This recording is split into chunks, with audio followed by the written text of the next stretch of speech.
go down to the door.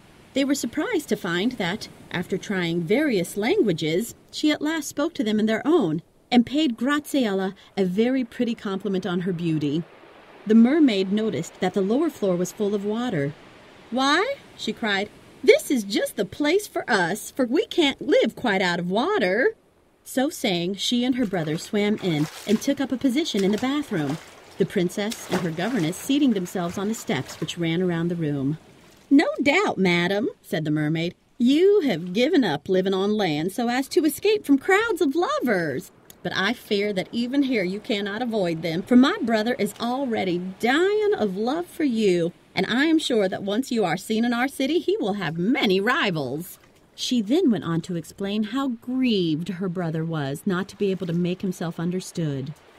"I interpret for him, having been taught several languages by a good fairy." "Oh, then you have fairies too?" asked Graziella with a sigh. "Yes, we have," replied the mermaid. "But if I am not mistaken, you have suffered from fairies on earth." The princess, on this, told her entire history to the mermaid, who assured her how sorry she felt for her, but begged her not to lose courage, adding, as she took her leave, "Perhaps some day you may find a way out of your difficulties." The princess was delighted with this visit, and with the hopes the mermaid held out. It was something to meet someone fresh to talk to. "We will make acquaintance with several of these people," she said to her governess. "Anyhow, we shan't be so dreadfully lonely." "Dear me," said Bonetta, "how hopeful young people are, to be sure.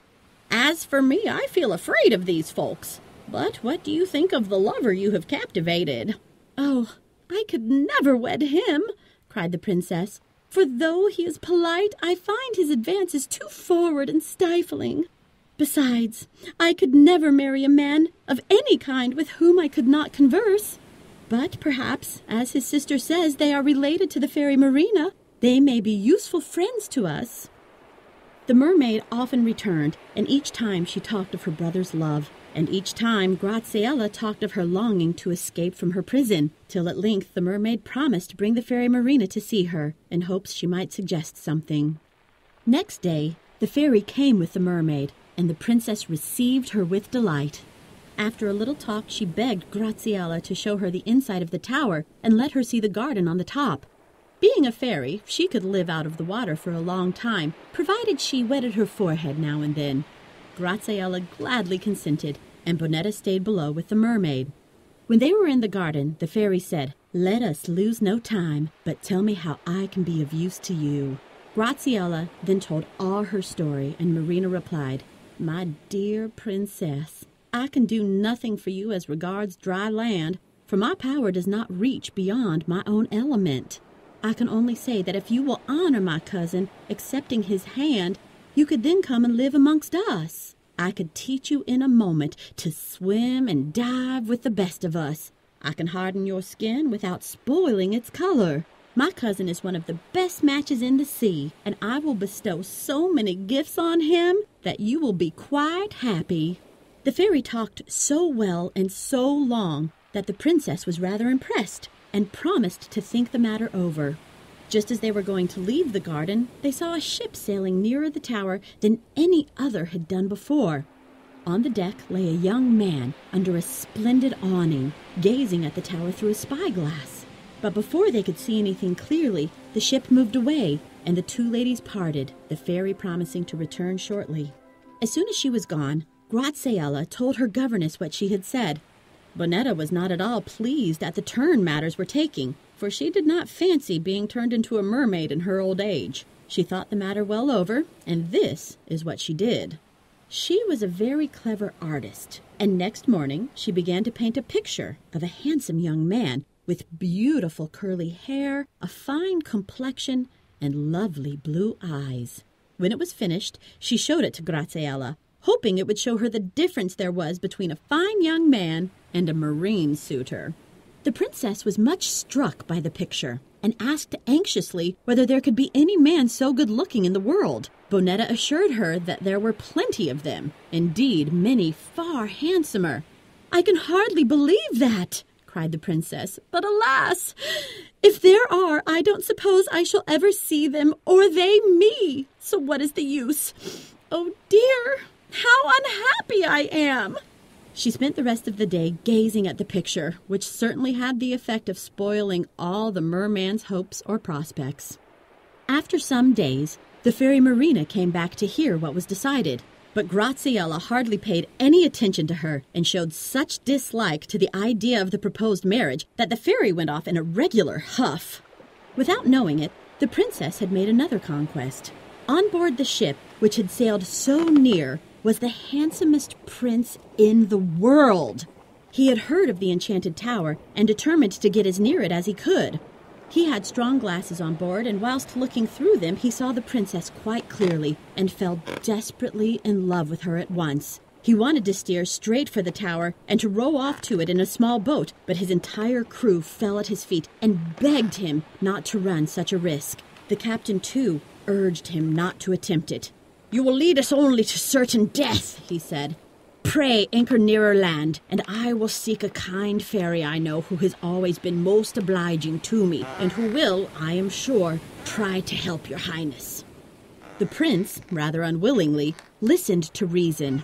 He landed at the nearest point and sent off the captain in all haste to beg the fairy's advice and help. Meantime, he had a tent pitched on the shore and spent all his time gazing at the tower and looking for the princess through his spyglass. After a few days, the captain came back, bringing the fairy with him. The prince was delighted to see her and paid her great attention. "I have heard about this matter," she said, "and to lose no time, I am going to send off a trusty pigeon to test the enchantment. If there is any weak spot, he is sure to find it out and get in. I shall bid him bring a flower back as a sign of success. And if he does so, I quite hope to get you in too." "But," asked the prince, "could I not send a line by the pigeon to tell the princess of my love?" "Certainly," replied the fairy. "It would be a very good plan."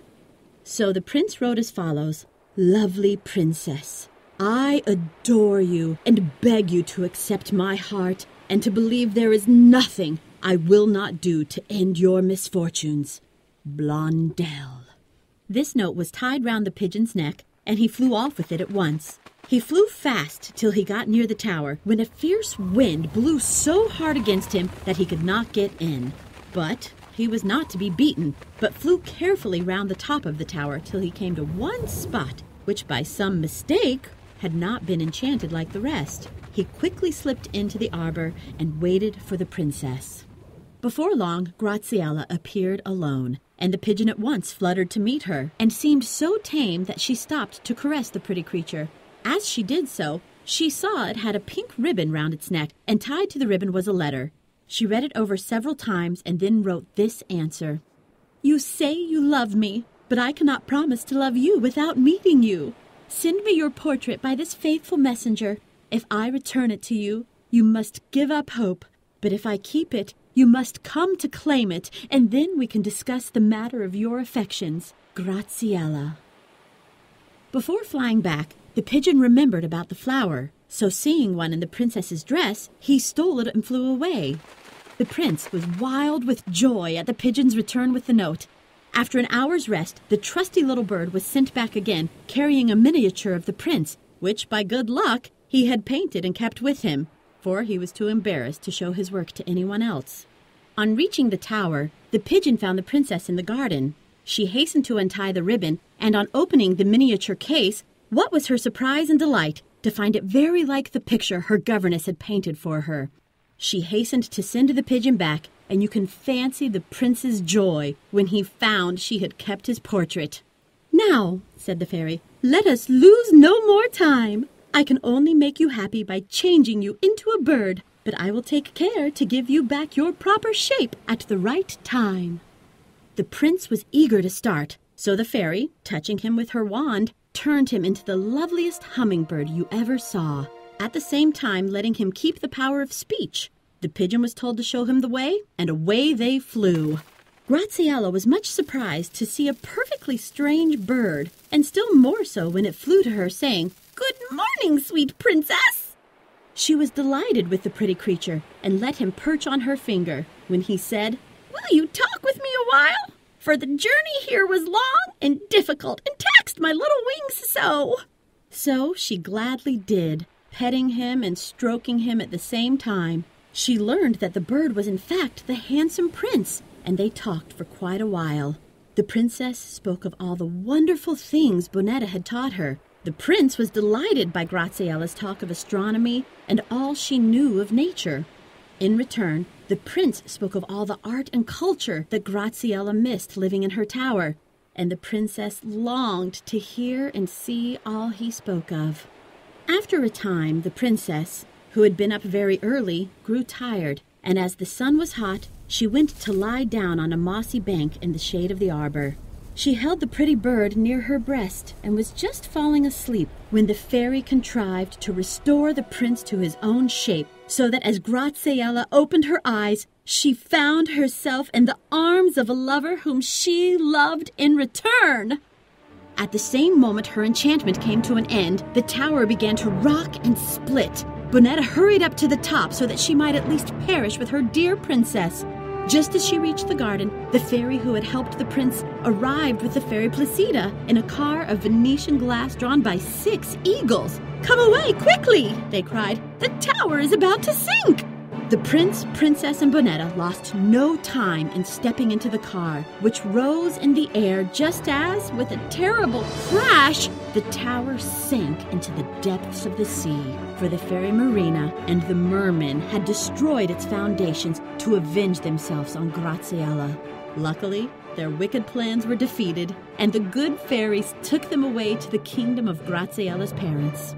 They found that Queen Mutinosa had died some years ago, but her kind husband lived on peaceably, ruling his country well and happily. He received his daughter with great delight, and there were universal rejoicings at the return of the lovely princess. The wedding took place the very next day, and for many days after, balls, dinners, tournaments, concerts, and all sorts of amusements went on all day and all night. All the fairies were carefully invited, and they came in great state and promised the young couple their protection and all sorts of good gifts. Prince Blondel and Princess Graziella lived to a good old age, beloved by everyone and loving each other more and more as time went on. The end.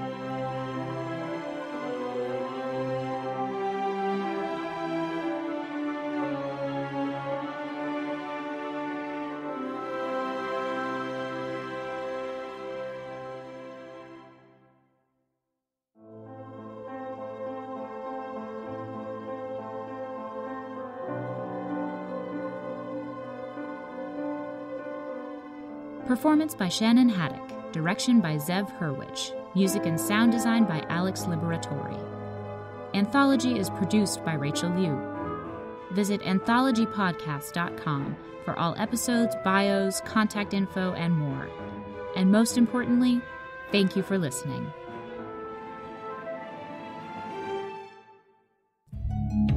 Alex makes music and is really good at it. See how good at alexliberatore.com.